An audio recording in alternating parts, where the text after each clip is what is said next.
it became verbally abusive, physically abusive, and eventually my mom divorced him, which we were very thankful for. But then that's when our road went very differently. Yes, we grew up in a working class family with two parents that didn't have they didn't even graduate high school, so they were working, labor jobs, factory jobs, retail. But at least the two of them combined gave us some sort of a foundation. And when that stopped, it was just my mom. So we lived in shelters at some places, and we lived in my grandmother's unfinished basement and shared a bed. There's 4 of us. That's my twin sister over there, by the way. And she's a big part of my story, which is why I brought her with. I was lucky enough to have a partner in crime my whole life. So my best friend, we kind of like tag team against each other. We grew up in a family that, a lot of our relatives were on welfare, and they were doing what our parents were doing, working stuff to make ends meet. And our surroundings was drugs and gang violence and struggle. It wasn't education. Sorry? It wasn't, college education. It wasn't like, oh, you can do this, you can be that. Except for my mom. My mom was the only person that ever really was like, you can get out of this, you can do something different. So between, her and my sister, we built each other up. We relied on each other as family. And we decided, we're going to make a change for our lives. We're going to get out of our surroundings. It's not something that we want to do. It's not what we want. And we went to college. I don't think either of us really knew what we wanted to do. Initially, I know I didn't. I ended up getting 2 degrees. I got a degree in interior design and marketing.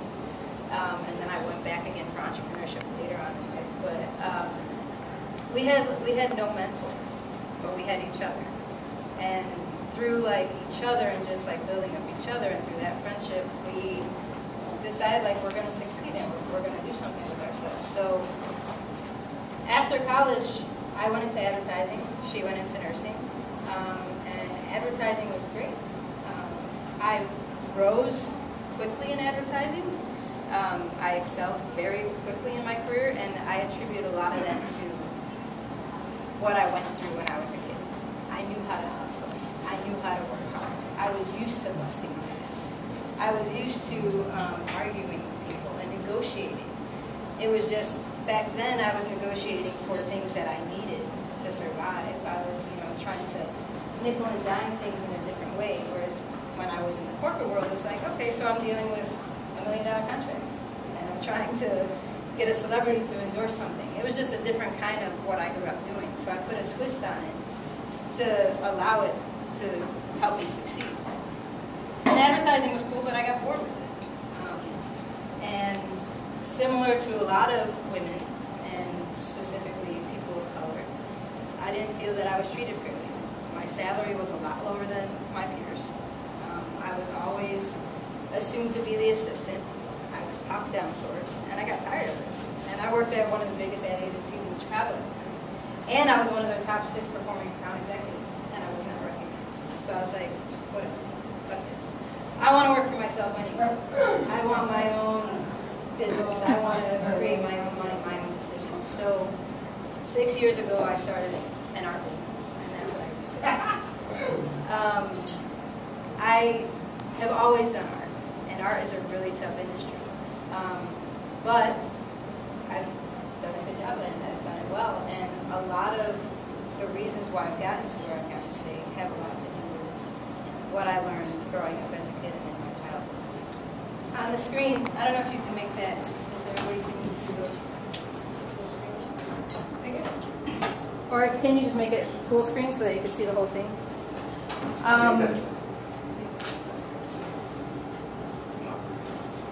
This is the cover of my press portfolio today. As James said, I'm the official artist for Chicago-made South by Southwest, which is a huge honor. Not only because I'm a woman, but I'm a woman of color in the art industry, which which is heavily male-dominated and professionally mostly white. So for me, it's a huge honor and kind of something I like to brag about.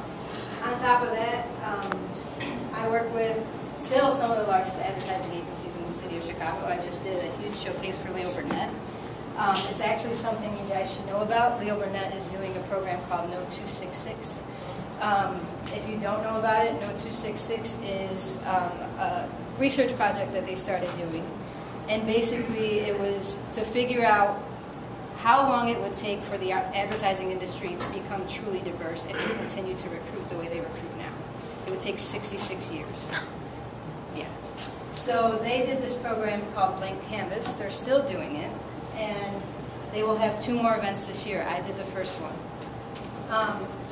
And basically what it is it's an opportunity for specifically creatives of color to showcase their talent. You do not have to have a college degree. You do not have to have a background in anything advertising related. You just have to be able to show that you have some sort of creative talent in some capacity. So I would look it up. The next one I think is going to be in June. But check it out. Get signed up on some stuff. If you're creative, that's an opportunity. I won the Red Bull Canvas Cooler contest last year, and that won me an opportunity to exhibit at Scope. Scope is part of Art Basel, which is the largest international art fair in the U.S., and I exhibited in Miami. So at 33, being a kid that grew up in the family I grew up in, with no mentors, no resources, no anything, I'm very happy with where I'm at today. And it has everything to do with my own determination, giving myself a purpose, knowing that I can get outside of my surroundings and actually doing it. This is a draft example of something that you'll see at South by Southwest. South by Southwest is actually wrapping a 20-foot booth in my work. There will be workshops, music performances, including one by Vic Mensa, who just performed with Kanye West. All kinds of happy hours, networking sessions, and my work will be the backdrop of all of that.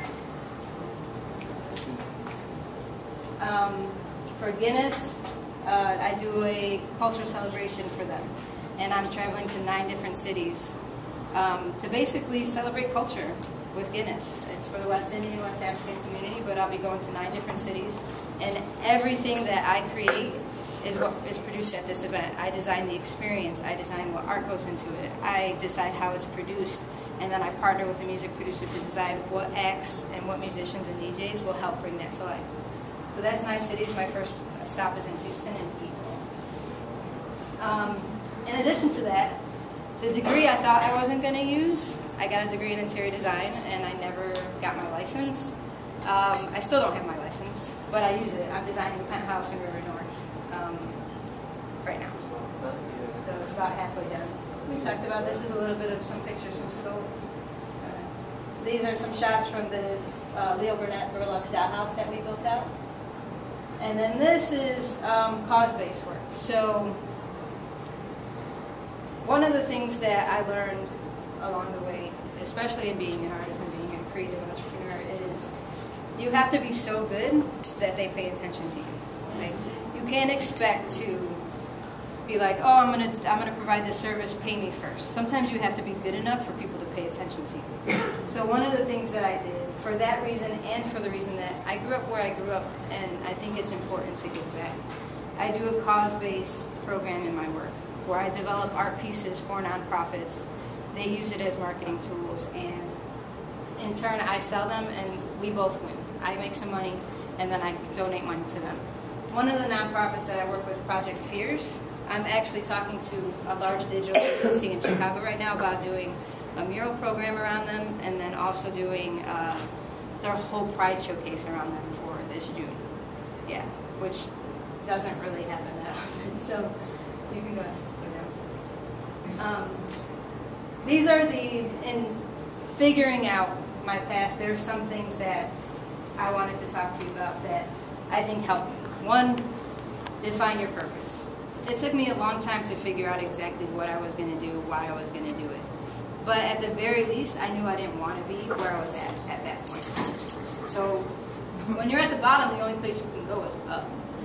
We as a family, we're at 0 a lot, and once you're at 0, you can only go up. So you have to try to be positive in it and define your purpose and figure it out.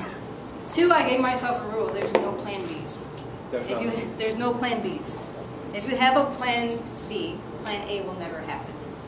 So you have to jump out. You have to take a risk. You have to do it. If you always have a backup plan, your plan A is never going to happen. At least that's what I felt for me. Growing up, we didn't have a plan B. We had each other. We had our family, our friends, but we didn't have a plan B. The other thing was I learned to create mentors. Like I said, I didn't have like my cousin that went to college. We were the first 2 to graduate college in our family. I think we're still the first 2 to graduate college in our family. My younger sister, unfortunately, didn't go. But create your own mentors. For me, for a long time, mentors were books. I read a lot of books. And I read a lot of books on entrepreneurship. 99U is one of my favorite blogs, and I read their books every time they put one out. It's easy to understand, it's easy to follow, and I find very inspirational. The other thing is leverage your peers. Like, we all have our own talents. We all have our own things that we're good at. And if you connect with each other, collaborate with each other, you can help each other, and then you build the support system, and people start to pay attention to it, and you start to grow from it. The other thing is ask questions.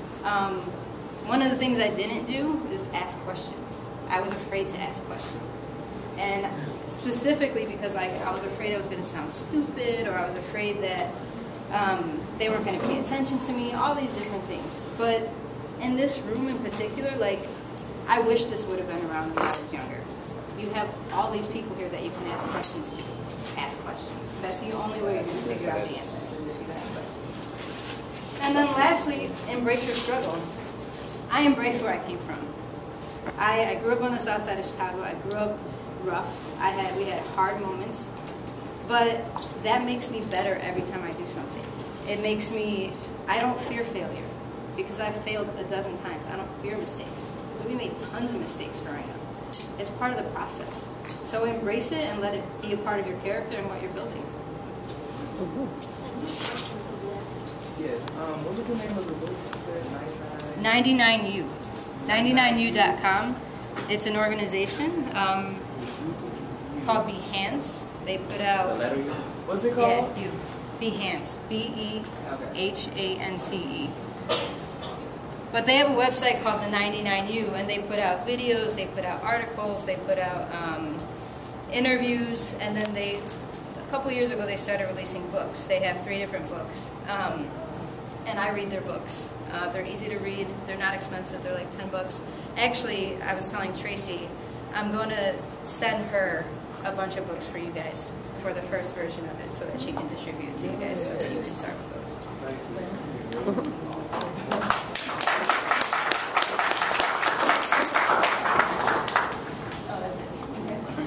So are there other questions? We have a few minutes for questions, and I just want to say I met Sam when Sam was 19 years old. I don't know, that was 14 years ago, and the first art show that Sam did, and I am just so proud of how far you've come, and that kind of bootstrap story. People think people get there by miracles. No, it's by hard work and overcoming the no's. Yeah. And when people tell you no. Yeah. So thank you for being here today. A lot of people are going to tell you no. But there's a lot of people that'll say yes too. So go ahead. Oh my God. Okay. I just got here late. So your name is Sam, but what pronouns do you go by? I'm sorry. What's your pronouns? Female. Female. Yeah. What was I going to say to you? Oh, you said something about no. Yeah. Like when I went to The Voice, they told me no. Yeah. And I didn't like that. But I just want to know, like, okay, so what is this again? Because I kind of came in late. Oh, well, I was just showing some of my work. I'm a full-time artist. I do art for a living. Art is my product as an entrepreneur. And then I was going through, if you want to go back up, I was just showing some of the projects that I'm working on, some of the things that I have going on currently. I mean, I wasn't always doing this stuff. I was, doing illustrations, selling paintings, hustling in galleries, anywhere where I could get shown, cafes, restaurants, like you name it, and it just kind of started to build up. Okay. We can move ahead, but I can talk to you personally. Yeah. What was your biggest downfall being in that field of work? What did you fail at the most, and how did you come out of it? The biggest thing that I didn't do that I would have done differently is ask questions. I didn't use my resources to my advantage, and I didn't pay attention to the network that I had around me, and for some reason I was afraid to go out and do that, and I should have just paid attention to the people that were around me and asked, like, hey, I'm planning or I'm thinking of doing this, what do you think? Or will you review a proposal that I want to send to a client? Like, I had all this access. And even after I left advertising, like, I still had that fear inside me. When I set out and started doing my own business, like, I still had that fear inside me because it's like, well, now I am the brand, Like, it's not just me selling brands, I am the brand. So then it becomes a little bit more intimidating. But I let that get to me in the first couple of years, and it made it harder. But I would ask more questions and really use my resources more. I really liked a lot of what you said, and I kind of have I'll have a couple questions throughout the day, but my first one would be, what part of the South Side did you grow up at? Because I'm just interested, where'd you grow up at? We moved a lot. We moved probably 10, 12 times, something like that. I mean, my parents struggled, so we bounced around like every year and a half, something like that. So, I mean, we lived in Bridgeport, which was interesting, because my mom is brown, and living in Bridgeport as a person of color is not easy. But we lived in Marquette Park, we lived in McKinley, Brighton Park, West Lawn, all over. Yeah. Mostly between, I'd say, Bridgeport and Midway Airport. Yeah, like that whole thing, the entire area. Yeah. I got one more question. Yeah. I know I'm gonna have another, but it's really interesting that you said not asking questions. So I wanted to know, what was your transition like growing into the person you are now? Because I know myself, I'll speak to the staff members here, like Avi and all the other staff and my peers sometimes, and ask I'm growing, I'm changing. It honestly sometimes I'm what's wrong with me? It feels really different because I'm becoming a totally different person each day. Yeah. So I just wanted to know how does it feel for you as you age? I mean, it's interesting because we go back home and we're very different than our relatives. We speak differently. The language that we talk and the way that we talk is very different than my cousins. But, I mean, they recognize what we've done, and I think our family's very proud of us for the things that we've done. My sister's an ER nurse, by the way. And we've become kind of inspirations in our family, so in that respect it's fine. But I mean, at the end of the day, if you grow up in a certain area, that's always part of you. So it's very easy to go back home. But for me, I'm just happy with the growth that I see in myself every day. Every year I see something change, and I'm proud of it. Okay, so you said when you first went to college you didn't know what you wanted to do, things like that. How long did it take you to decide what it was you did want to do? I didn't decide what I wanted to do until 2010. 2010? Yeah, when I quit advertising. I know you're excellent. I've been an artist my whole life. Right. And it's always been something that I wanted to do, but I grew up you can't be an artist, there's no money in that, you can't do that for a living. So I went to school to do the jobs that were creative, that kind of had a business spin on it, where I could actually build a career and make money. And while I enjoyed advertising, I did enjoy it, and it gave me the skills that I need to succeed today, I wasn't completely fulfilled. I wasn't doing the kind of creative work and using my imagination in the way that I wanted to. So I didn't step into the role for my career that I wanted to do until 2010. So you were around 28 years old? Mm-hmm. Around 28. So do you feel fulfilled now? Totally. And I love what I do every day. how does fulfillment actually feel? I mean, it's freedom. It's freedom, it's happiness. I work definitely as much as I did in advertising, and it doesn't feel like work. I travel insane amounts more than I did in advertising, and it doesn't bother me. I love it, because when I travel, my work is a lot about culture. It's about the celebration of culture. I'm traveling to experience people and to interact with people and engage with people. So it's like, it's the best thing that I could do. And it's on my own dime. So. Were you able to afford school scholarships or? I'm still paying for college tuition.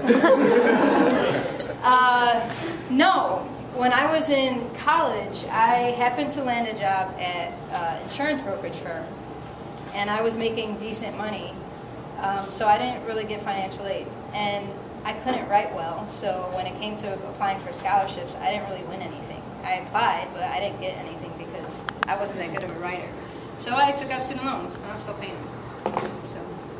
How important, as an artist, is social media to you? Extremely. Social media is extremely important to my work. I mean, honestly, as an artist, I don't really run a traditional art career. I'm not really focused on showing in galleries because I don't have to be. And social media has to do with that, my own hard work and networking. But social media allows me to put my work out there. I know exactly from who my network is connected to, so I know exactly who's going to see it. And, I mean, they share it like crazy. So I make sales easily. Yeah, social media is huge for my career. What is your biggest competition? Yes, what is my biggest competition? Myself. Honestly, myself. I'm my biggest competition. And in a few ways. I'm my biggest competition in making sure I don't overwork myself to the point where I'm not focusing on what the goal is and what I'm trying to do that year.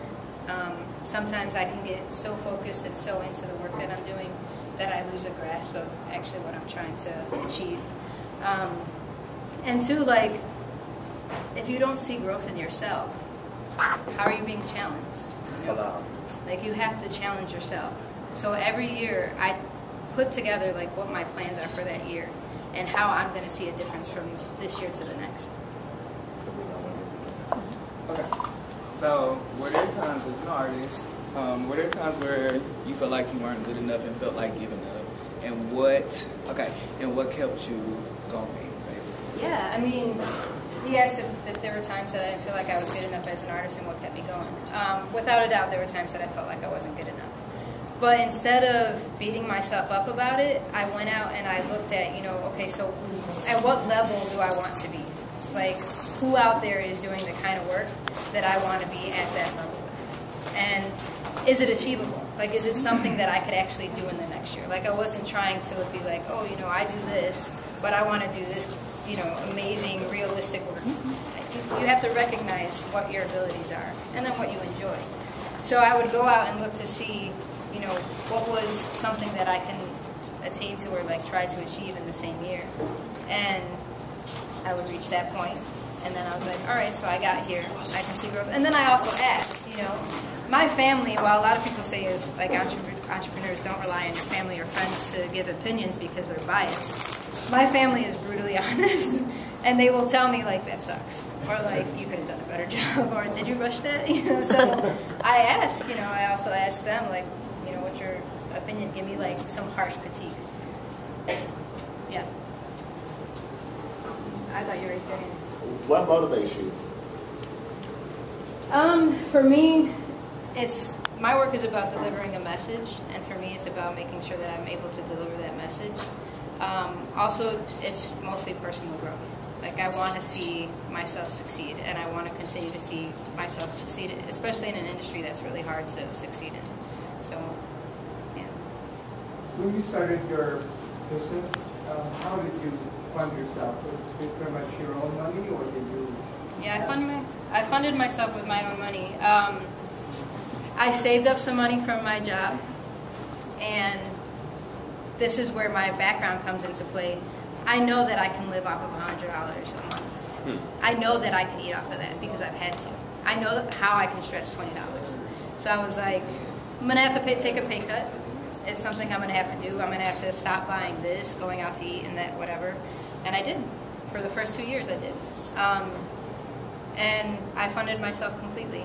I saved up money, and then I just hustled hard to book some projects and try to get some things that were going to bring in a little bit of money, and worked from that. And every year it's increased, thank God. Yeah. Were there ever any times when like you were completely, when you decided like I just don't want to do this anymore, and like if there were, what brought you out of that? I have not reached a point where I felt like I don't want to do this anymore. And the reason I don't think I have is because I've looked at what I've already done, and I don't want to go backwards. So I continue to do this. I know that this makes me happy, and even though there's weeks and months where it's really hard, I mean, there's days I work 20 hours a day to get it to meet a deadline. I'd rather do that than work in an office for me. And some people like to work in an office, but for me, I don't want to do that. I don't want to do anything I've already done, and I like this, so no, I haven't felt that. I was honestly speaking more so to like when before you got to the point where you are now, like was there ever a point when you were like officially like done with everything and you were just like I'm gonna go like just completely that is kind of what you did, like looking to a whole other field, but just like what really brought you out of that? What was that moment like for you when it actually happened? How did you process it? Like, what was the moment where I really decided, like, I'm going to leave advertising and do this? Well, it got too easy, advertising. Like, I was doing strategy, concept development. I was a hybrid, so I did creative and account. So I did both. So I was, like, in every meeting, and then I was writing my boss's speeches and sitting at the back of the room making sure that she was on point, because it was, like, at a time when social media and everything was really coming into play. And I was like, do I really want to do this for what I'm getting paid? Like, I could do something else. So it was a little bit of boredom, a little bit of I wasn't challenged. And I remember she asked me, she was like, I don't know what title to give you. Do you think you could help me figure out a title? And I was like, if you need me to help you figure out a title, then I don't need to work here. So I left and did my own thing. That's real. I wanted to know how did you if you ever had placed yourself around other people, other peers like yourself, how would you advise another youth who wants to go into that same path to do that? Because like it's like it's really easy to say leverage your peers and stuff, but it's I feel like it's deeper than that sometimes, and I'm really like, how do I find the people who will motivate me? How do I find inspiration? Well, for me, I didn't always pay attention to my immediate peers. Like, my immediate friends were great, but they weren't necessarily doing the things that I wanted to do. So, since I knew I wanted to be in the art world, I would go by myself to galleries. And who wants to be there by themselves and like just look at art by themselves and not talk to anybody? So I would just strike up random conversations with people that I didn't know, and that would turn into a better conversation or not. Sometimes it did not turn into a good conversation at all. But eventually, you get used to it. It's hard. Networking is hard. I agree, and it's not always the most pleasant thing to do. But it's something, if you're going to be an entrepreneur, you have to do. And you have to get comfortable with it. I think we have time for one more question, James? I was just going to say, what advice do you have to give to the next person who wants to do something like that? What advice do I have to give to the next person that wants to do something like that? What advice can you give? To the next starving artist. Yeah. To the next starving artist. One, don't give yourself that title. Okay. First, do not give yourself the title starving artist. And two, believe in yourself and just work really hard at what you want to achieve. But never give yourself a negative title. Like, that's the worst thing you can do. Always have a positive outlook and use what you currently have in your skill set to your advantage.